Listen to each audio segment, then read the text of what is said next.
Hi friends, நம்மளோட விஜய் டிவியில் போயிட்டுருக்க மகாநதி சீரியல் இன்றைக்கி எபிசோடு என்ன நடந்துச்சு அப்படிங்கிறத பற்றி ஒரு சின்ன ரிவ்யூ பார்க்கலாம். ரொம்பவே ஒரு அழகான ஒரு எபிசோட். என்னென்னா, காவேரிக்கு இன்னும் விஜய் மேலே ஒரு ஃபீலிங்ஸ் வரலையே அப்படிங்கிற ஒரு வருத்தம் தான். கொஞ்சம் அவர் மேலேயும் ஃபீலிங்ஸை காமிச்சிருந்தாங்க அப்படின்னா எபிசோட் வந்து ஃபுல்ஃபில் ஆகிருக்கும். ஓகே, கொஞ்சம் லேட்டாக வந்துடும்.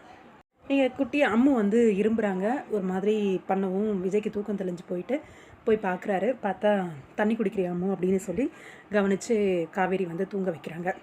ரொம்ப நல்லா இருக்குது. அதுவும் அம்மா மடியிலேயே படுத்துட்டு சாஞ்சிட்டு தூங்குறது பார்க்கும்போது அவ்வளோ அழகாக இருக்குது.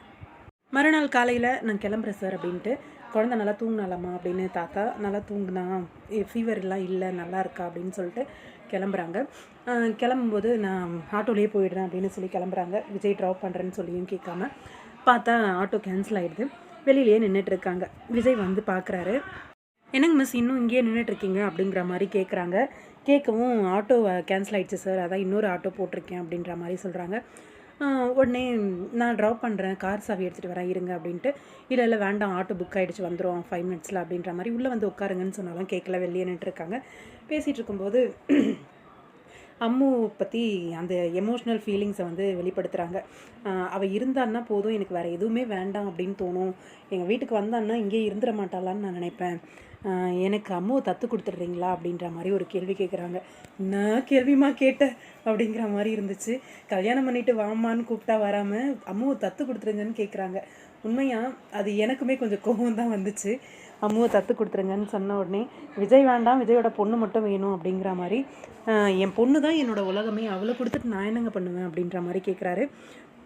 நீங்கள் உங்களுக்கு தான் இன்னொரு பொண்ணு பிடிச்சிருக்குன்னு சொன்னீங்கல்ல, அந்த பொண்ணை கல்யாணம் பண்ணிக்கோங்க அப்படின்ட்டு, தயவு செஞ்சு நீங்கள் கிளம்புங்க முதல்ல அப்படின்ற மாதிரி சொல்லிட்டாரு. உண்மையாக விஜய் இந்த இடத்துல சொன்னதில் தப்பே இல்லை. ஏன்னா விஜய் வேண்டாம், விஜய் மேலே ஃபீலிங்ஸ் எதுவுமே கிடையாது, ஆனால் அவங்க பொண்ணு மட்டும் வேணும் அப்படின்னு காவேரி நினைக்கிறது, அது அவங்களோட என்ன சொல்கிறது, இப்போ இருக்கிற அந்த சுச்சுவேஷன் புரியுது. ஆனால் கொஞ்சம் கூட விஜய் மேலே அந்த ஃபீலிங்ஸ் வரல அப்படிங்கிறது தான் ஏற்றுக்க முடியல. ஏன்னா அவ்வளோ நல்லா பழகினவங்க, அந்தளவுக்கு ஒரு எப்படி சொல்கிறது, ஒரு உயிர் ஈருடல் அப்படின்னுவாங்க இல்லையா, அந்த மாதிரி வாழ்ந்த ஒரு வாழ்க்கை எப்படி மறந்து போகுச்சுன்றதை தாண்டி அந்த ஒரு எமோஷ்னல் கனெக்டிவிட்டி இல்லாமல் ஒரு இருந்துகிட்ருக்காங்களே அப்படின்னு தோணுது. அது கொஞ்சம் போல் கொடுத்தா நல்லாயிருக்கும். ஓகே, காவேரியும் வண்டியில் ஏறி வந்துடுறாங்க. எங்கள் அம்மா வாசல் தெளிச்சிட்ருக்காங்க. உனக்கு கால் பண்ண எடுக்கவே இல்லை அப்படிங்கிற மாதிரி. இல்லடி, அந்த ஃபோன் தான் சத்தம் கேட்க மாட்டேங்குது அப்படின்ட்டு, சரின்னு நீ போய் குழி, நான் அதுக்குள்ளே டிஃபன் ரெடி பண்ணிடுறேன். டிஃபன் ரெடி பண்ணுறாங்க. டிஃபன் ரெடி பண்ணி தோசை உட்காந்து சாப்பிட்டுட்ருக்காங்க. சாப்பிட்டுட்டு இருக்கும்போதே அம்மா கிட்ட சொல்கிறாங்க, அந்த ஃபோனை என்கிட்ட சொல்லு, ஈவினிங் போய் நம்ம சரி பண்ணிடலாம் அப்படின்ட்டு.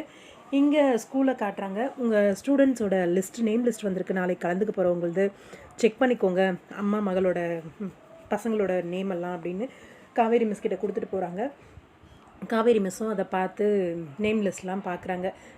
காவேரியோட நேமுக்கு பக்கத்தில் அம்மாவோட நேம் இல்லாததை பார்த்த உடனே கொஞ்சம் ஃபீலிங்ஸ் ஆகிடுறாங்க. காவேரின் நேம் எழுதிட்டு போயிட்டு பிரின்ஸிபல் மேம்கிட்ட வந்து பெர்மிஷன் கேட்குறாங்க.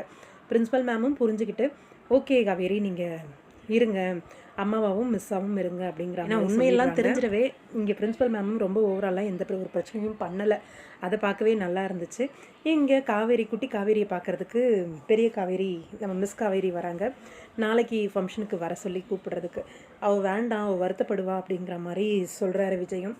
ஆனால் வாங்க, நான் பார்த்துக்கிறேன், நீ வருத்தப்பட மாட்டேன், ஜாலியாக இருப்ப அப்படிங்கிற மாதிரி அம்முக்கிட்டையும் சொல்லி சமாதானப்படுத்துகிறாங்க. நாளைக்கு எல்லாருக்குமான ஒரு சர்ப்ரைஸாக அமைய போகுது.